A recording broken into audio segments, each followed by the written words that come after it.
Hello, I'm David Chaston with 90 at 9, brought to you by interest.co.nz. This is where we get everything you need to know in 90 seconds at 9 o'clock.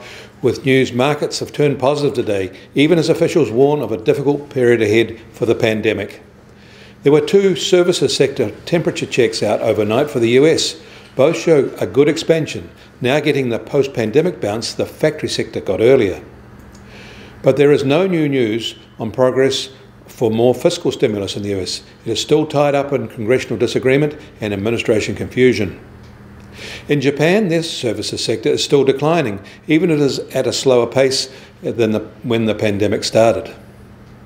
In Taiwan, their factory sector did expand faster in September at a rising pace and is back to levels last seen in 2018, and those were very good levels then. This latest improvement is on the back of a sharp rise in new orders. Today is the final day of China's Golden Week holiday, and hundreds of millions of people will be heading back to work tomorrow. They've been in a subdued mood while on this break, spending a full 30% less than the same period a year ago, even though this week included an extra day. Even though it improved in September, the Australian NAB Business Sentiment Survey confirmed it is still very weak. It was undermined by the Victorian situation, but still overall new orders were still extremely weak. And staying in Australia, they get another RBA rate review today, and they're getting ready for a new budget announcement from Canberra late this evening. Internationally, the IMF has changed its tune, no longer warning about the dangers of excessive public debt, rather now saying that this is the time for much higher government spending and to ignore the debt consequences. US Treasury 10-year yield is a lot firmer today, up 5 basis points at 0.75% in what is a big move for this benchmark.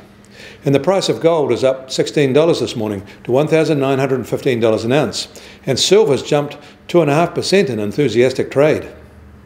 Oil prices start today firmer, but still very weak, now just over $39.50 a barrel in the US, while the international price is up to just on $40.50 a barrel.